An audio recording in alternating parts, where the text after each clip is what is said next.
வணக்கம் நண்பர்களே, நான் Manikandan. This is Mani's travels with hope. இது மாதிரி தொடர்ந்து பல வீடியோக்கள் வரப்போது. அதுக்கு நீங்கள் செய்ய வேண்டியது எல்லாம் நம்ம சேனலை சப்ஸ்கிரைப் பண்ணி ஆதரவு கொடுக்க வேண்டியது மட்டும்தான். இன்றைக்கி இந்த வீடியோவில் நம்ம பார்க்கக்கூடிய விஷயம் என்ன அப்படின்னா, ஒவ்வொரு நாளைக்கும் நமக்கு வாய்ப்பு கிடைக்கும் போதெல்லாம் ஒரு ரயில்கள் பற்றிய தகவலை பார்த்துட்ருக்கோம்.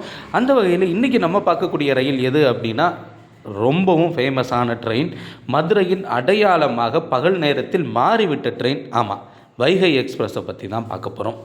இந்த வைகை எக்ஸ்பிரஸ் ரயில் எந்தெந்த ரயில் நிலையத்தில் எந்த டயத்துக்கு நின்று போகுது அப்படிங்கிற முழு தகவலும் இந்த வீடியோவில் உங்களுக்காக காத்திருக்கிறது. Train number 12636 Vaigai express. சுதந்திர தினம் ஒரு நாள் அறிமுகப்படுத்தப்பட்டது 1977.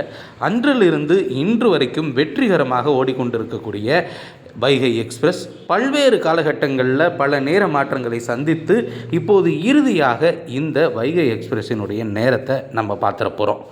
மதுரையில் இருந்து தினமும் கிளம்பக்கூடிய இந்த ரயிலானது காலையில் 6:45 மணிக்கு புறப்படுகிறது. பகல் நேரங்களில் விரைவாக சென்னைக்கு செல்வதற்கு இருக்கக்கூடிய ஒரு முக்கியமான ரயிலாக இந்த ரயில் பார்க்கப்படுகிறது.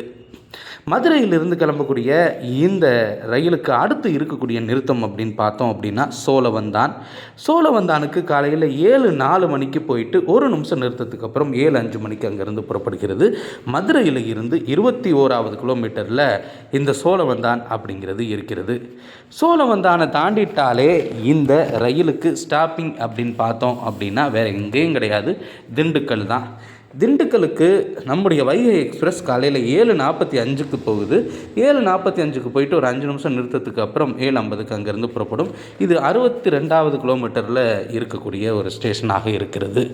சரி, சோழவந்தானுக்கு அப்புறம் நம்ம வைகை எக்ஸ்பிரஸ் எங்கே நிற்கும் அப்படின்னு பார்த்தோம் அப்படின்னா, 3வது நிறுத்தமாக மணப்பாறையில் நிற்குது. மணப்பாறையில் காலையில் 8:24க்கு போகக்கூடிய நம்முடைய ரயில் ஒரு நிமிஷம் நிறுத்தத்துக்கு அப்புறம் 8:25க்கு அங்கேருந்து புறப்படும். இது மதுரையிலிருந்து சரியாக 120வது கிலோமீட்டரில் இருக்கிறது. மணப்பாறையை தாண்டிடுச்சுன்னா அடுத்து திருச்சி தான். திருச்சிக்கு வைகை எக்ஸ்பிரஸ் போய் சேரக்கூடிய நேரம் அப்படின்னு பார்த்தோன்னா காலையில் 8:55 மணிக்கு போகுது. 5 நிமிஷம் அங்கே நிற்கும். 9 மணிக்கு அங்கே இருந்து திரும்பவும் சென்னை நோக்கி புறப்படும். 156வது கிலோமீட்டர் மதுரையில் இருந்து. திருச்சிக்கு அப்புறம் ஸ்ரீரங்கம் ரயில் நிலையத்திலையும் வைகை எக்ஸ்பிரஸ் நின்று செல்லும். காலையில் 9:18 மணிக்கு போகக்கூடிய இந்த ரயிலானது 2 நிமிஷம் அங்கே நிற்கும். 9:20 வரைக்கும் அங்கே நிற்கும்.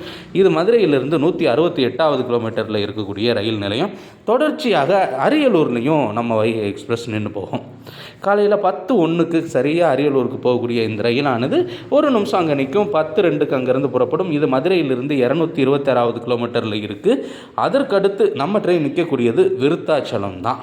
விருத்தாச்சலத்துக்கு காலையில் 10:36க்கு போகக்கூடிய இந்த ரயிலானது 2 நிமிஷம் அங்கே நிற்கும். 10:38க்கு அங்கேருந்து புறப்படும். இது மதுரையிலிருந்து 279வது கிலோமீட்டரில் இருக்கக்கூடிய ஒரு ரயில் நிலையமாக இருக்கிறது. அதற்கடுத்து விழுப்புரம் தான். விழுப்புரத்துக்கு காலையில் 11:20க்கு போகக்கூடிய நம்முடைய ட்ரெயின் 5 நிமிஷம் அங்கே நிற்கும். 11:25க்கு அங்கேருந்து புறப்படும். இது 334வது கிலோமீட்டர் மதுரையில் இருந்து. அதுக்கடுத்து வேறு எங்கேயும் நிற்காமல் டைரெக்டாக செங்கல்பட்டில் தான் நம்முடைய வைகை எக்ஸ்பிரஸுக்கு நிறுத்தம். நண்பகல் 12:38க்கு போயிட்டு ஒரு 2 நிமிஷம் நிற்கும்.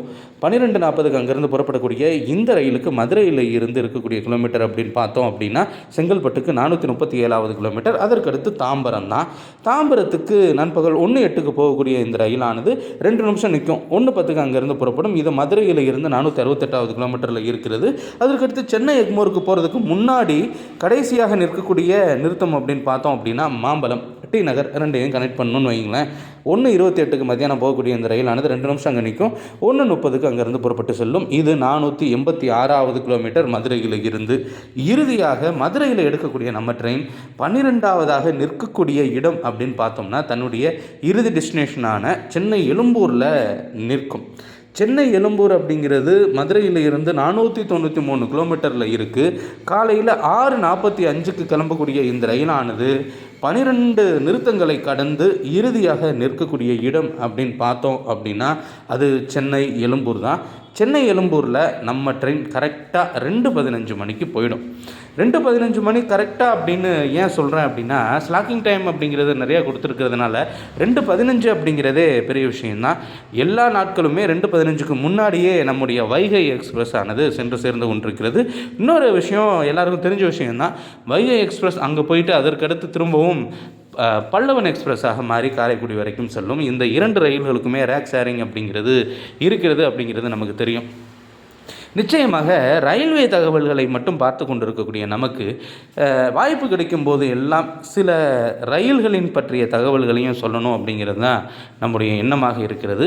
அந்த வகையில் நீங்கள் ஏற்கனவே திருச்செந்தூரில் இருந்து சென்னை செல்லக்கூடிய அந்த ரயிலின் டைம் டேபிளை பற்றி பார்த்துருப்பீங்க. இப்போது வைகை எக்ஸ்பிரஸை பற்றியும் நம்ம பார்த்துருக்கோம். இது மாதிரி வாய்ப்பு கிடைக்கும்போது அவ்வப்போது ஒவ்வொரு ரயிலினுடைய நிலையங்கள் எங்கெங்கே போகுது, எந்த நிலையத்துக்கு எந்த நேரத்துக்கு போகுது அப்படிங்கிற டீட்டெயிலையும் நம்ம கொடுக்க போகிறோம். ஏன்னா மெயினாக அந்த கிளம்புற இடத்துக்கும் போய் சேர்ற இடத்துக்கும் மட்டுமே நம்ம டைம் பார்த்துட்ருக்கோம். ஆனால் ஊடையில் இருக்கக்கூடிய மக்களும் பயனடையணும் அப்படிங்கிறது தான் நம்முடைய சேனலினுடைய நோக்கமாகவும் இருந்து கொண்டிருக்கிறது. இந்த வீடியோவில் நான் கொடுத்த தகவல்கள் உங்களுக்கு போதுமானதாகவும் அதே நேரத்தில் பயனுள்ளதாகவும் இருந்திருக்கும் அப்படிங்கிற நம்பிக்கை நிச்சயமாக எனக்கு இருக்கிறது. இந்த தகவல்கள் நம்முடைய நண்பர்களையும் சென்று சேரணும். ஏன்னா நிறைய பேர் நிறைய ஊர்களில் இருந்து சென்னைக்கு காலையில் அவசரமாக போகணும் அப்படின்னு வந்து காத்திருக்கக்கூடிய நிலை இருக்கிறது. அதற்கு இந்த வீடியோ பயன்படும். அடுத்த ஒரு வீடியோவில் பார்ப்போம்.